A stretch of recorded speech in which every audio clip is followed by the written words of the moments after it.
اعوذ باللہ من الشیطان الرجیم بسم اللہ الرحمن الرحیم اللہم صلی علی سیدنا مولانا محمد وعلی آلہ سیدنا مولانا محمد وبارک وسلم۔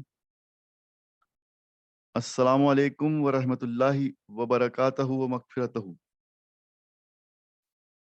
اللہ تعالیٰ کا بڑا شکر، کرم اور احسان کہ اس نے ہم سب کو اپنے دین کے خاطر ایک دوسرے سے پھر سے جڑنے کی توفیق عطا فرمائی اور ہم سب کو دین سیکھنے کی توفیق عطا فرمائی۔ اللہ تعالی ہم سب کو صحیح دین سیکھنے کی اور سمجھنے کی توفیق عطا فرمائے، آمین۔ ہماری دینی مجلس کا موضوع ادب و اخلاق اور صلہ رحمی ہے۔ پچھلی مجلس میں بھی ہم نے ادب اور اخلاق سے ریلیٹڈ کچھ حدیث مبارکہ پڑھی تھی، اور آج جو ٹاپک ہمارا آگے بڑھ رہا ہے اس میں صلہ رحمی سے متعلق بہت خوبصورت اور بہترین حدیث مبارکہ آئیں گی، اور ان کو انشاءاللہ ہم پڑھنے کا اور سمجھنے کی کوشش کریں گے۔ صحیح بخاری کی حدیث نمبر 5983 میں حضرت ابو ایوب انصاری رضی اللہ عنہ سے روایت ہے کہ ایک صاحب نے کہا، آپ صلی اللہ علیہ وسلم سے عرض کیا کہ یا رسول اللہ صلی اللہ علیہ وسلم، کوئی ایسا عمل بتائیں جو مجھے جنت میں لے جائے۔ آپ صلی اللہ علیہ وسلم سے دریافت کیا ہے، آپ صلی اللہ علیہ وسلم سے پوچھا گیا ہے کہ آپ کوئی ایسا عمل بتائیں جو مجھے جنت میں لے جائے۔ اس پر لوگوں نے کہا کہ اسے کیا ہو گیا، اسے کیا ہو گیا؟ حضور اکرم صلی اللہ علیہ وسلم نے فرمایا کہ کیوں، کیا ہو گیا ہے؟ اس کو ضرورت ہے اس لیے پوچھتا ہے، یعنی کہ بے شک صحیح بات کر رہا ہے، صحیح کام کر رہا ہے، اسے جنت میں جانے کی خواہش ہے۔ مفہوم یہ نکلتا ہے کہ یہ جنت میں جانا چاہتا ہے۔ اس کے بعد آپ نے فرمایا کہ اللہ کی عبادت کر، اس کے ساتھ کسی کو شریک مت کر، نماز قائم کر، زکوٰۃ ادا کرو اور صلہ رحمی کرو۔ یہ اللہ تعالیٰ کے رسول صلی اللہ علیہ وسلم کا فرمان ہے کہ ایک اللہ کی عبادت کرو، اس کے ساتھ کسی کو شریک مت کرو، نماز قائم کرو، زکوٰۃ ادا کرو، اور اپنے رشتہ داروں کے ساتھ، لوگوں کے ساتھ صلہ رحمی کرو۔ تو یہ جنت میں جانے کی کنجی ہے، کی آف سکسیس ہے۔ تو اس کا مفہوم یہ ہوا کہ آپ صلی اللہ علیہ وسلم نے اس شخص کو اس لیے یہ سب چیز بتائی کہ وہ جنت میں جانا چاہتا تھا اور بہت زیادہ اس کو چاہت تھی، اور صحابی اس کو اس لیے روک رہے تھے کہ جب آپ صلی اللہ علیہ وسلم اپنی سواری پر سوار تھے تو اس نے آ کر سواری روک کر یہ سوال پوچھا۔ تو لوگوں نے، صحابہ کرام نے اعتراض جتایا کہ اس کو کیا ہو گیا ہے، یہ آپ صلی اللہ علیہ وسلم کی سواری کو روک کر پوچھ رہا ہے۔ تو یہ آپ صلی اللہ علیہ وسلم اونٹنی پر سوار تھے اور اونٹنی پر بیٹھے تھے۔ اس وقت اس نے آپ صلی اللہ علیہ وسلم سے بڑی اس چیز کو توجہ سے سمجھنے کے لیے سوال پوچھا، لیکن یہ سوال بڑا جائز اور بہترین تھا، اس لیے آپ صلی اللہ علیہ وسلم نے اسے جواب دیا۔ اس سے یہ پتہ چلا کہ لوگوں میں اس وقت کس قدر جنت کو حاصل کرنے کی ہوڑ لگی رہتی تھی، اور کس قدر وہ لوگ جنت کو حاصل کرنے کے لیے کوششیں کیا کرتے تھے اور عمل کیا کرتے تھے۔ تو جنت کو حاصل کرنا اتنا آسان نہیں ہے، اس کے لیے عمل کرنا پڑتا ہے۔ صرف لوگوں کے بہکاوے میں آ کے، لوگوں کے کہنے میں آ کے کہ ہم جنتی ہیں، ہم جنت میں جائیں گے، اس بات کو بھول جائیں، اس بات کو ہمیں چھوڑنا ہے، بلکہ عمل کرنا ہے۔ جس طرح سے اس صحابی نے آپ صلی اللہ علیہ وسلم سے دریافت کیا ہے کہ مجھے کیا عمل کرنا پڑیں گے، میں کیا عمل کروں کہ میں جنت میں چلا جاؤں۔ کہنے کو آپ صلی اللہ علیہ وسلم کا صحابی ہے، لیکن وہ بھی کس قدر عمل کرنے کے لیے اتاولے ہیں اور آپ صلی اللہ علیہ وسلم سے سوال کر رہے ہیں۔ یہ ہمیں سیکھنا ہے، اس بات کو سمجھنا ہے۔ 5984 میں نبی کریم صلی اللہ علیہ وسلم عرض سے فرمایا، آپ صلی اللہ علیہ وسلم نے فرمایا کہ قطع رحمی کرنے والا جنت میں نہیں جائے گا۔ استغفر اللہ، یعنی کہ صلہ رحمی کا اپوزٹ، صلہ رحمی کے برعکس، اس کے خلاف قطع رحمی ہوتی ہے۔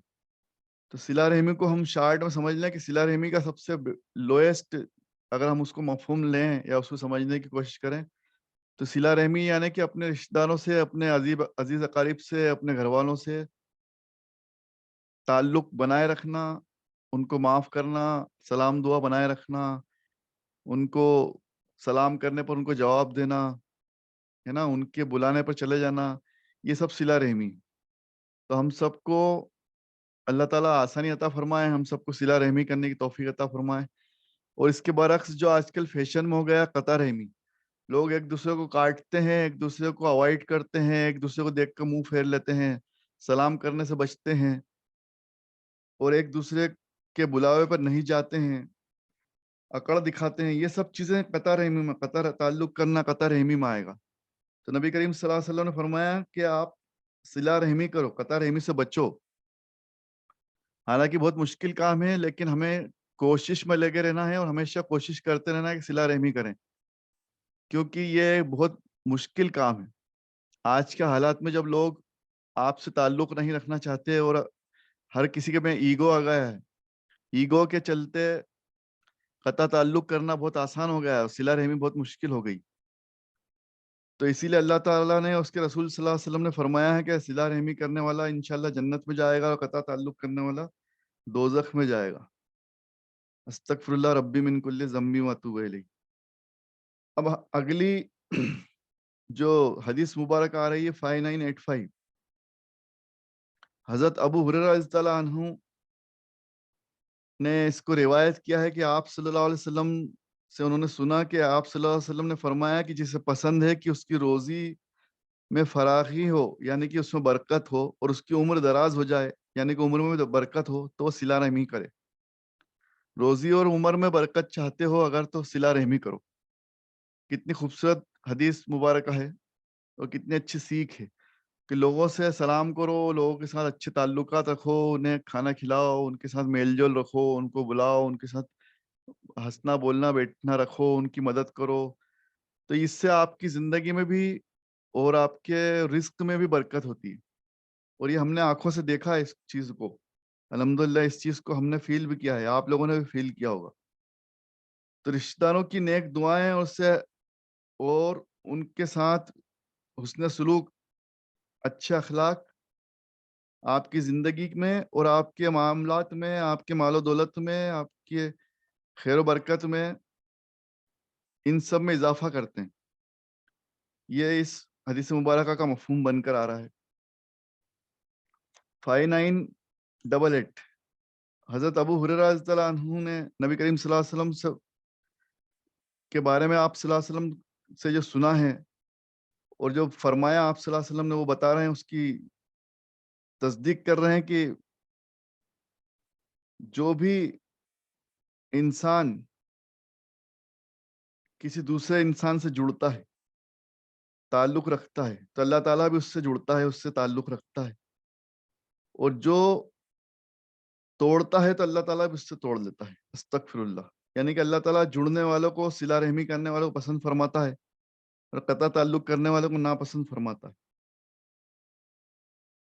5990 میں حضرت عمرو بن عاص رضی اللہ عنہ نے بیان کیا کہ میں نے نبی کریم صلی اللہ علیہ وسلم سے سنا کہ فلاں کی اولاد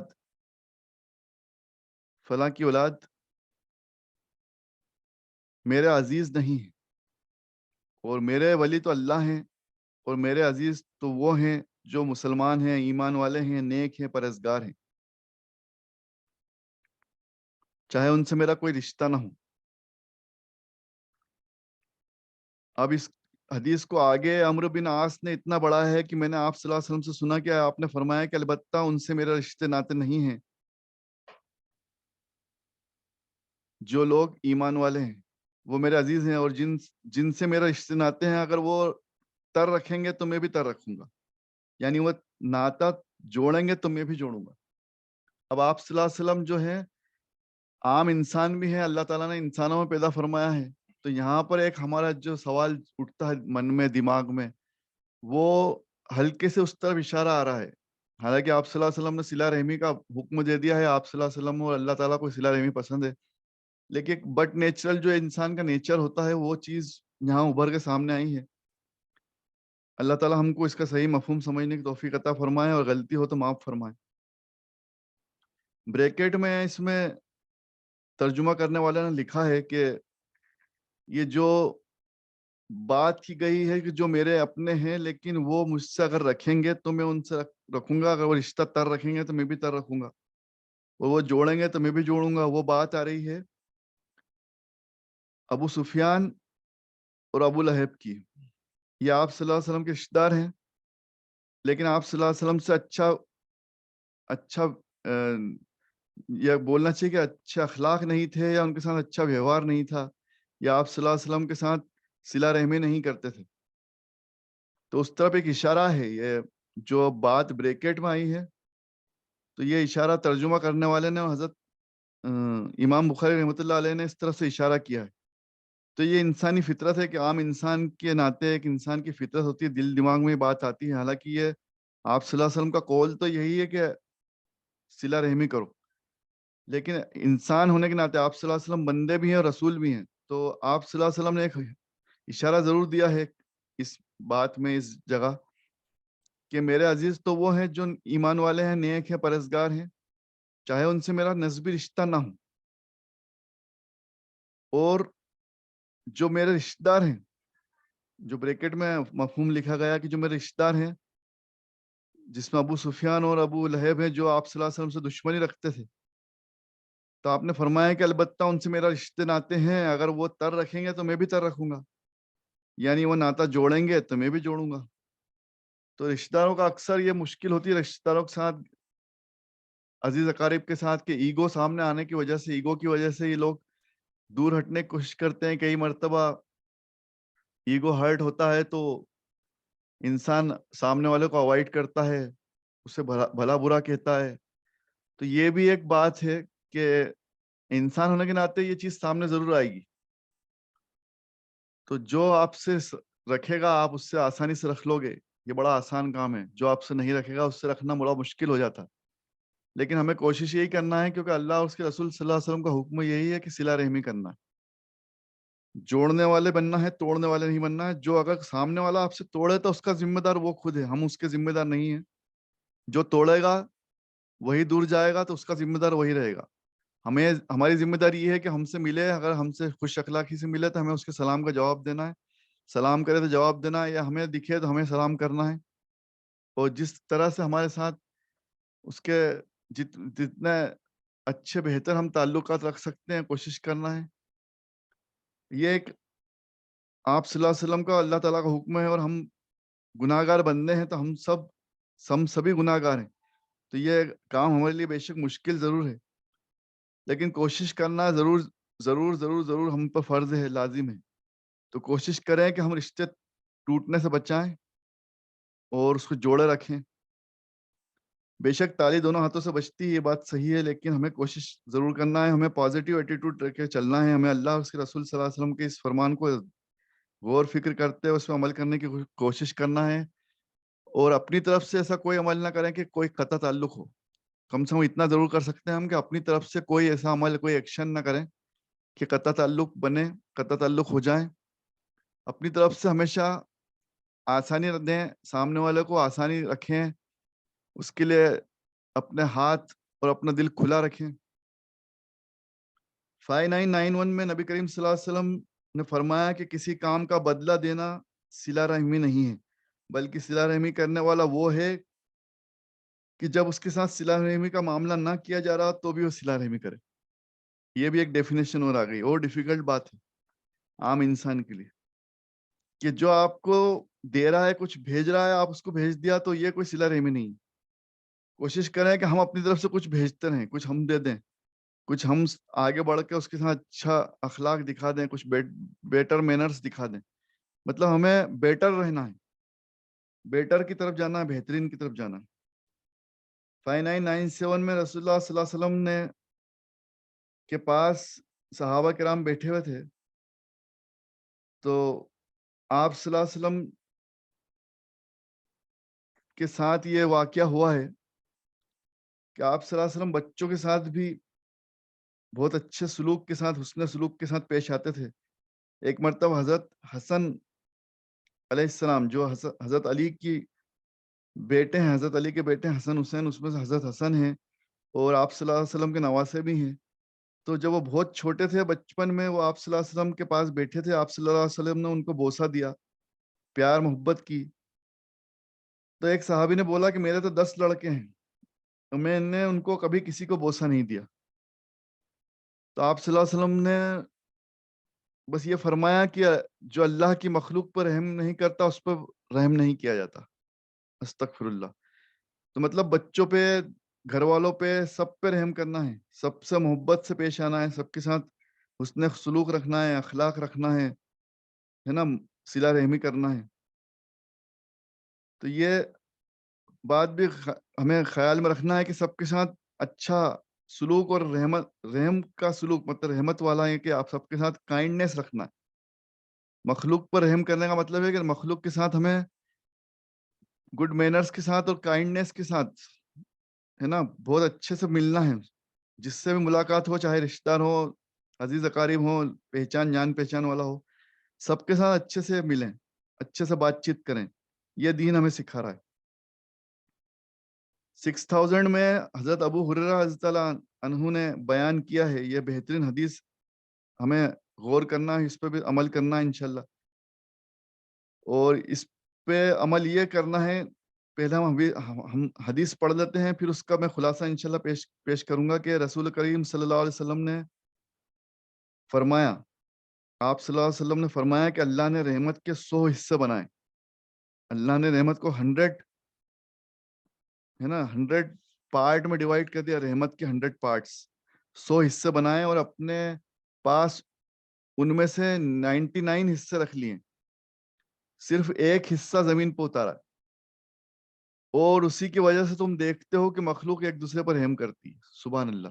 تو اللہ تعالیٰ کا کس قدر وسیع معاملہ ہے، کس قدر قدرت والا ہے اللہ تعالیٰ، کہ صرف ایک حصہ، صرف ہم سمجھ لیں کہ 1% رحمت ہم اللہ تعالیٰ کی اتنی دیکھ رہے ہیں، جو ہمیں آج دکھنے کو ملتی ہے ہمارے گھر والوں کے ذریعے، ہمارے رشتہ داروں کے ذریعے، ماں باپ والدین کے ذریعے، بھائی بہنوں کے ذریعے، جو ایک دوسرے سے محبت دیکھنے کو ملتی ہے، خاص طور سے والدین کی اپنے بچوں کے لیے، وہ اللہ کی رحمت ہے. اور وہ 1% صرف.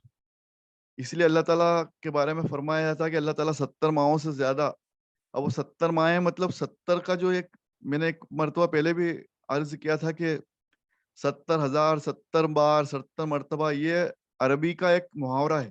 اس کا مطلب ہوتا ہے انکاؤنٹیبل. اس کو کبھی بھی 70 ٹائمز نہیں سمجھنا، 70,000 نہیں سمجھنا. جیسے شب قدر میں اتنے ہزار رحمتیں نازل ہوتی ہے اللہ تعالیٰ کی، 70,000 یا 7,000 جب بھی ہم پڑھنے کو سننے کو ملا تو سمجھ جائیں کہ انکاؤنٹیبل، یہ صرف محاورہ ہے. یہ ایکچوئل میں فگر نہیں ہے، ایکچوئل فگر نہیں، کیونکہ ایکچوئل فگر کی بجائے اس کو محاورے میں استعمال کیا جاتا ہے عربی میں. 70 مرتبہ، 70 ماہیں. تو 70 ماہوں سے زیادہ اللہ تعالیٰ اپنے بندے کو محبت کرتا ہے کہ 70 ماہوں کا تو ایک محاورہ ہے. اللہ تعالیٰ ہزاروں گنا زیادہ اللہ کی رحمت ہے.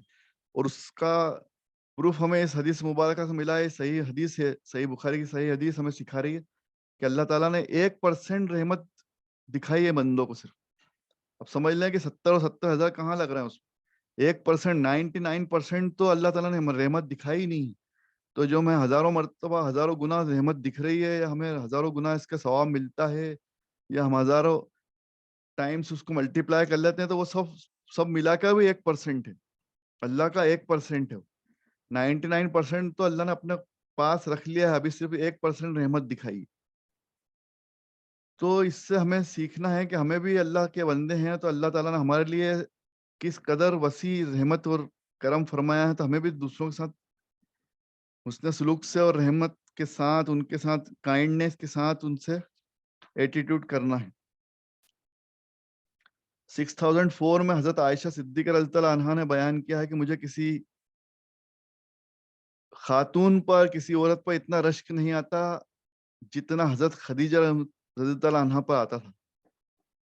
اب یہ حضرت خدیجہ رضی اللہ عنہا کی خوبی بیان ہو رہی ہے، اور خوبی بیان کرنے والی بھی آپ صلی اللہ علیہ وسلم کی سب سے چھوٹی جوزہ مبارک، ہم سب کی ام المومنین، آپ صلی اللہ علیہ وسلم کی زوجہ اور آپ صلی اللہ علیہ وسلم کی شریکہ حیات حضرت عائشہ صدیقہ رضی اللہ عنہا یہ بیان کر رہی ہیں. اور وہ بیان کر رہی ہیں آپ صلی اللہ علیہ وسلم کی پہلی بیوی حضرت خدیجہ رضی اللہ عنہا کے بارے میں، کہ ان پر سب سے زیادہ رشک آتا تھا. کیونکہ کیوں آتا تھا وہ سمجھنا ہے. پہلا تو انہوں نے بولا کہ حالانکہ وہ آپ صلی اللہ علیہ وسلم کی مجھ سے شادی سے 3 سال پہلے وفات پا چکی تھی. دیکھیے ایسا نہیں کہ وہ سامنے دیکھ کے یہ کوئی استغفر اللہ نعوذ باللہ سوتن والی فیلنگ آ رہی. وہ حیات نہیں ہے.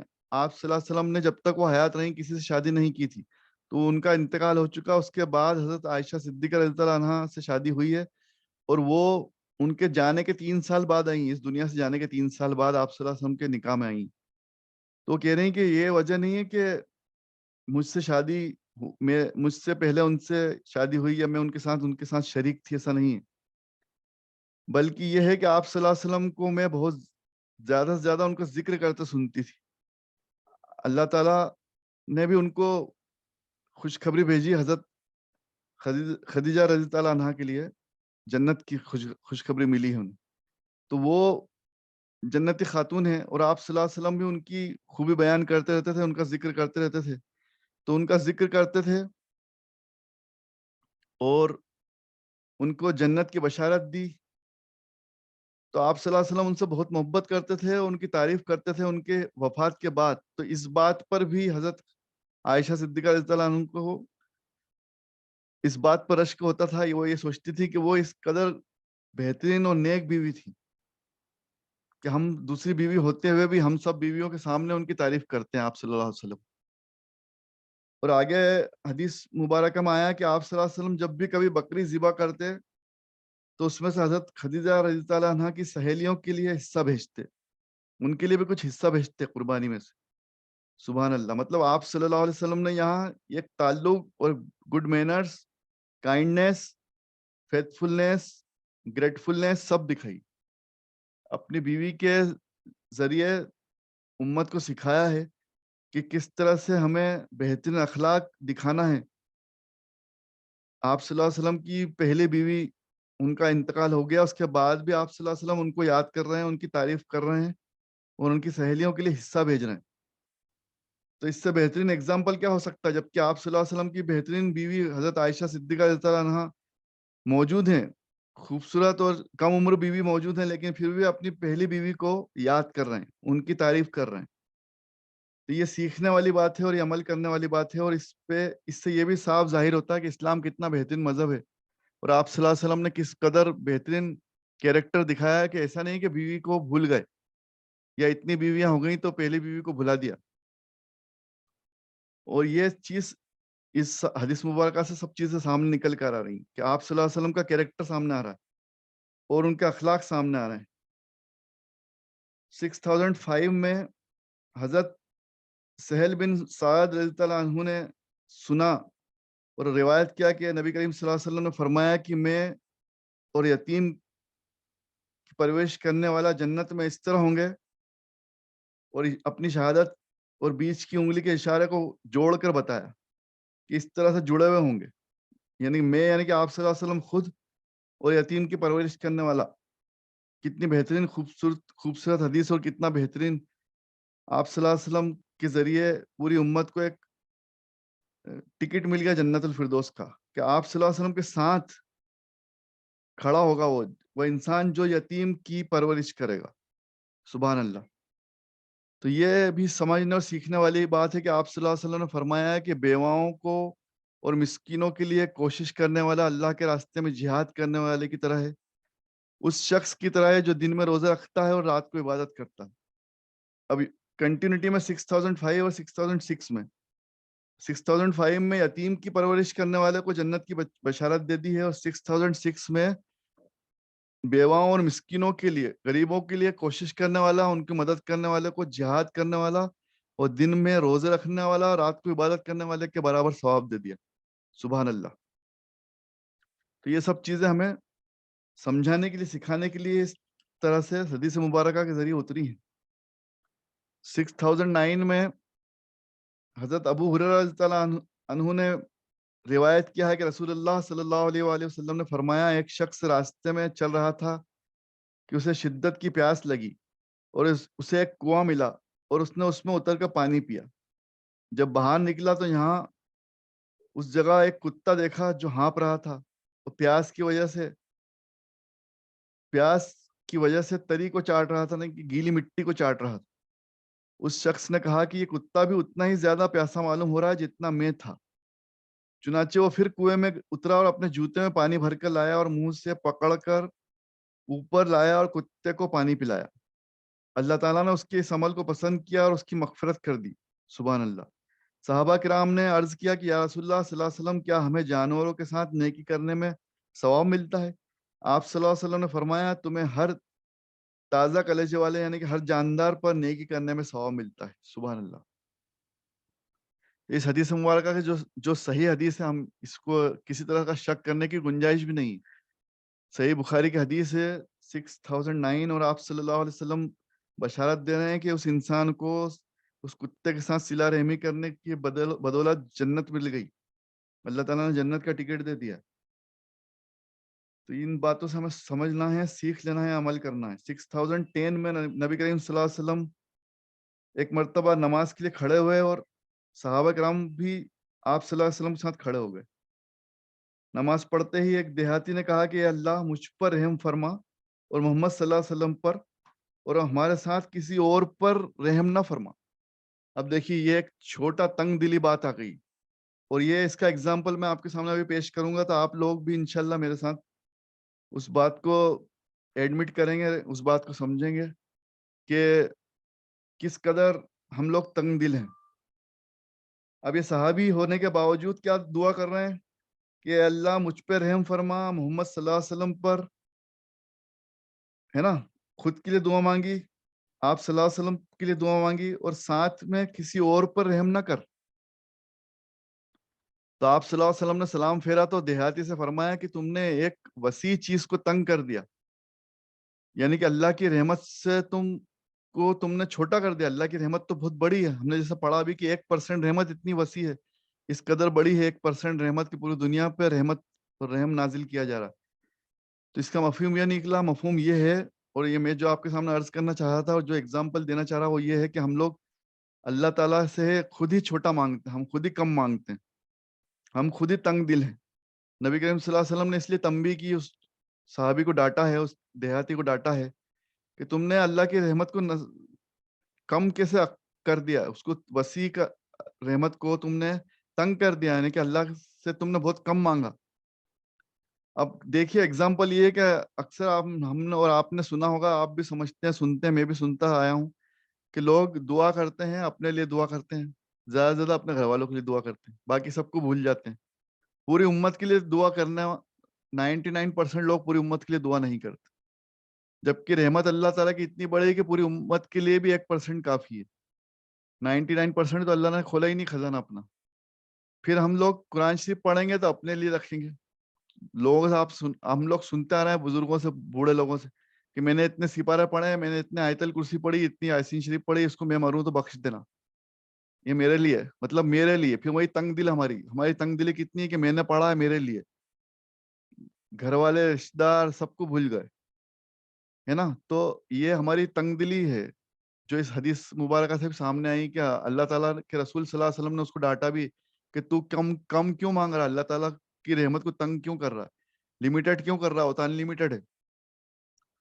تو جب بھی کچھ پڑھیں, جب بھی دعا کریں تو سب کو بخشیں. ایسا کیوں کرتے ہیں ہم کہ یہ صرف ہمارے لیے, ہمارے گھر والوں کے لیے, ہمارے والدین کے لیے بخشنا ہے. ارے والدین کو بے شک والدین کو یاد رکھنا, والدین کے لیے مخصوص دعائیں بھی کرنا ہے, والدین کو بالخصوص یاد کرو, نام سے بخش دو, کوئی منع نہیں ہے. لیکن ساتھ میں یہ بھی تو بول سکتے ہیں نا کہ اللہ تعالیٰ اس کا ثواب پوری امت مسلمہ کو فرما, پورے امت مسلمہ کو ایصال ثواب عطا فرما. ہمارا تو کچھ بگڑ ہی نہیں رہا نا اتنا بولنے میں. رحمت دینے والا تو اللہ تعالیٰ ہے, رحمت تو اللہ تعالیٰ کی وسیع ہے, اس کے وہاں کوئی خزانے میں کمی نہیں ہے. تو ہم خزانے سے کم لینا کیوں چاہ رہے ہیں؟ سپارہ پڑھیں, درود شریف پڑھیں, سورہ فاتحہ پڑھیں یا تسبیح پڑھیں, تو اس کو اپنے ساتھ ساتھ اپنے گھر والوں کے لیے, رشتہ داروں کے لیے, تمام امت مسلمہ کے لیے بخشیں. اس کو لیے سب کے لیے دل کھول کر بخشیں, سب کو اس کا ایصال ثواب پہنچائیں.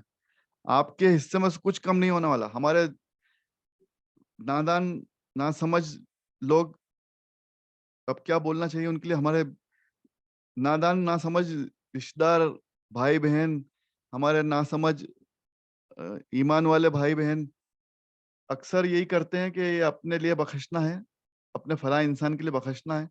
ابھی بلکہ اس کی بجائے یہ بولنا چاہیے کہ ان کے ساتھ ساتھ تمام امت مسلمہ کے لیے بخشنا، خاص طور سے ان کو اللہ تعالیٰ جنت الفردوس عطا فرمائے اور تمام امت مسلمہ کو ایصال ثواب عطا فرمائے۔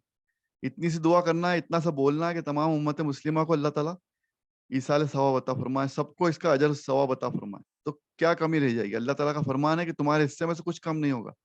قرآن مجید میں اللہ تعالیٰ نے فرما دیا کہ جو انسان نیکی کرے گا اور نیکی کی دعوت دے گا تو ثواب اس کو ملے گا اور عمل کرنے والے کو ملے گا، اور عمل کرنے والے کو ثواب کم نہیں ہوگا، نہ ہی بتانے والے کا ثواب کم کیا جائے گا، تو دونوں کا فائدہ ہے۔ تو یہ خاص طور سے اس پہ بھی غور کرنا ہے، اس پہ اکثر ہم غور نہیں کر پاتے ہیں، اور یہ حدیث سامنے آ گئی، اس لیے میں نے عرض کیا ہے، گزارش کی ہے کہ ہمیں ہمیشہ بڑا دل رکھ کے، ہے نا، صلہ رحمی کرتے ہوئے، یہاں پر بھی یہ بھی ایک صلہ رحمی کا طریقہ ہے کہ ہم تمام امت مسلمہ کے لیے بخشیں، ان کو ایصال ثواب بھیجیں، تنگ دل نہیں بنے، اور زیادہ سے زیادہ لوگوں کے لیے کوشش کریں نیک کام کرنے کی اور نیکی کو پہنچانے کی، کیونکہ ملٹیپلس میں جب ملٹیپلائی ہوتی ہے وہ نیکی، تو اس کا اللہ تعالیٰ کتنا اجر و ثواب دے گا وہ ہم خود بھی نہیں سمجھ سکتے۔ اگر ہم ایک نیکی تمام امت مسلمہ کے لیے بھیجتے ہیں تو تمام امت مسلمہ کی طرف سے ہمیں اللہ تعالیٰ کی رحم و کرم سے، اللہ کی قدرت سے جو ریٹرن ہم تک پہنچے گا، کیونکہ بھیجنے والی ذات تو اللہ تعالیٰ، ادھر سے بھی اللہ تعالیٰ ہی بھیجے گا، اور ان کی طرف سے بھی اگر کچھ ہمارے لیے بینیفٹس ہوں گے، کچھ ہمارے لیے گفٹس ہوں گے، کچھ ریٹرنس ہوں گے، وہ لوگ ہمارے لیے کچھ دعائیں کریں گے اگر اللہ چاہے گا تو، اللہ کے قدرت سے، تو اللہ کی قدرت سے وہ بھی ہم تک پہنچ جائے گی۔ اللہ ہر چیز پہ قدرت رکھنے والا ہے، تو وہ ملٹیپلس میں جب ہو کے آئے گی ہمارے پاس، تو ہم خود بھی نہ کاؤنٹ کر پائیں گے، نہ سمجھ پائیں گے کہ اتنا ثواب ہمیں کہاں سے مل گیا۔ تو یہ اس کے لیے صرف تھوڑا سا دل بڑا کرنے کی ضرورت ہے۔ میری آپ سب سے گزارش ہے، اور اس بات کو سب تک پہنچائیں، زیادہ سے زیادہ لوگوں تک پہنچائیں۔ اکثر لوگ کو سنا ہوگا آپ نے بھی، وہ سنتے ہیں اور سنیں گے کہ یہ صرف اس انسان کے لیے بخشنا ہے، یہ صرف میرے لیے رکھنا ہے، میں مر جاؤں تو مجھے میرے لیے اتنا کر دینا، میرے لیے اتنا میں نے بنا کے رکھا ہے، اتنا پڑھ کے رکھا ہے۔ تو ایسے سب لوگوں کو سمجھائیں کہ اس کو آپ ابھی بخش دیں، اپنے لیے بھی بخش دیں اور تمام امت مسلمہ کے لیے بخش دیں۔ آج سے آپ کو اس کا ملٹیپلس میں ریوارڈ ملنا شروع ہو جائے۔ اس کو آپ، اللہ تعالیٰ کے خزانہ ہے، اللہ تعالیٰ کی بینک بہت بڑی ہے، اس سے بہت اچھا ریٹرن ملتا ہے۔ آپ اس کو گھر میں رکھ کے اپنا ریٹرن بگاڑ کیوں رہا؟ اس کو جلدی سے جلدی اللہ تعالیٰ کے سامنے پہنچا دیں، پیش کر دیں، تاکہ ریٹرن ملنا آپ کو شروع ہو جائے۔ دنیا کا انٹرسٹ ہر کوئی سمجھتا ہے، دنیا کا بینک کا ریٹرن ہر کسی کے سمجھ میں آتا ہے، لیکن اللہ تعالیٰ کے خزانے کا ریٹرن ہر کوئی سمجھ نہیں پاتا۔ تو ہمیں کوشش کرنا ہے اس بات کو بھی آگے بڑھانا، لوگوں تک پہنچانا ہے، اور لوگوں کو صحیح عمل کرنے کے لیے وہ ان کو انسسٹ کرنا ہے، پریرت کرنا ہے، کوشش کرنا ہے ان کو۔ حالانکہ یہ بات بہت دیر سے گلے میں اترے گی ان کے، وہ بولیں گے نا میں نے پڑھا، میرے لیے رکھا ہے، تو ان سے بولو کہ آپ کو ثواب مل ہی رہا ہے، آپ کا ثواب کم نہیں ہو رہا ہے، دوسروں کے لیے بھی بھیج دیں، دوسروں کو بھی ایصال ثواب کر دیں، اور آج ہی اس کو بخش دیں۔ تو اللہ تعالیٰ ہم سب کو انشاءاللہ اور تمام امت مسلمہ کو ایصال ثواب عطا فرمائے گا، اس کا اجر و ثواب عطا فرمائے گا انشاءاللہ تعالیٰ، آمین۔ اور ہم سب کے ساتھ ساتھ تمام مرحومین کو بھی اس کا ثواب ملے گا، فائدہ ملے گا، تو اللہ تعالیٰ کے کرموں سے، رحم و کرم سے ہم سب کا بھی بیڑا پار ہو جائے گا انشاءاللہ تعالیٰ، آمین یا رب العالمین۔ وآخر الدعوانا ان الحمدللہ رب العالمین۔ اللہ تعالیٰ ہم سب کو کہنے سننے سے زیادہ عمل کی توفیق عطا فرمائے۔ الحمدللہ رب العالمین، یا رحم الرحمین، یا رحم الرحمین، یا رحم الرحمین، یا حی یا قیوم برحمتک استغیث، یا اللہ یا رحمان یا رحیم، یا حنان یا منان، یا حنان یا منان۔ اے اللہ ہم سب پر رحم فرما، اے اللہ تجھے تیرے رحم و کرم کا واسطہ، نبی کریم صلی اللہ علیہ وسلم سے محبت کا واسطہ، ہم سب گناہ گار ہیں، ہم سب کو معاف فرما، ہم سب کی اس ٹوٹی پھوٹی نیکی کو قبول اور مقبول فرما۔ اس نیکی کو ہم سب کے لیے، ہمارے گھر والوں کے لیے، تمام امت مسلمہ کے لیے، ہمارے والدین کے لیے، سب کے لیے ایصال ثواب عطا فرما، سب کے لیے وسیلہ بنا دے۔ اللہ تعالیٰ ہم سب کو، ہمارے والدین کو، ہمارے گھر والوں کو، رشتہ داروں کو، تمام امت مسلمہ کو جنت الفردوس عطا فرما۔ اللہ تعالیٰ ہم سب کو معاف فرما۔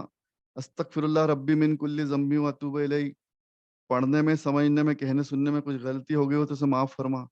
ہم سب پہ رحم و کرم کا معاملہ عطا فرما، یا اللہ تو رحیم ہے، تو کریم ہے، تو ہم سب کو معاف فرمانے والا ہے، ہم سب کی تمام دعاؤں کو قبول و مقبول فرما، تمام بیماروں کو شفا، تندرستی اور صحتیاب عطا فرما، تمام بیماروں کو صحیح علاج عطا فرما، جس نے دعا کے لیے کہا ہے سب کی دعاؤں کو، جائز تمناؤں کو قبول و مقبول فرما، سب کو صحیح علاج عطا فرما، سب کو آسانی عطا فرما، رحم و کرم کا معاملہ عطا فرما، ہر لا علاج بیماری سے، ہر طرح کی پریشانی سے، آزمائش سے، دنیا اور آخرت کی تمام پریشانیوں سے، آزمائش سے ہم سب کو معاف فرما، ہم سب کو بخش دے۔ ہم کسی لائق نہیں، اللہ تعالیٰ ہم سب گناہ گار بندے ہیں، کسی بھی آزمائش کے لائق نہیں، ہم سب کو بنا حساب کتاب کے جنت الفردوس عطا فرما۔ تمام امت مسلمہ کو معاف فرما، ہمارے والدین کو جنت الفردوس عطا فرما، ہم سب پہ رحم فرما، ہم سب کے روزی و روزگار میں برکت عطا فرما، ہم سب کے ساتھ آسانی کا معاملہ عطا فرما، ہم سب کو ایک اور نیک بنا دے، ہم سب کو دنیا آخرت کی تمام بھلائیاں، رحمتیں، نعمتیں، عظمتیں، امن و امان، حفاظت، شفا، تندرستی اور صحت یاب عطا فرما، ہم سب کو جنت الفردوس عطا فرما۔ آمین یا رب العالمین۔ ربنا آتنا فی الدنیا حسنۃ وفی الآخرۃ حسنۃ وقنا عذاب النار۔ شکریہ، اللہ حافظ۔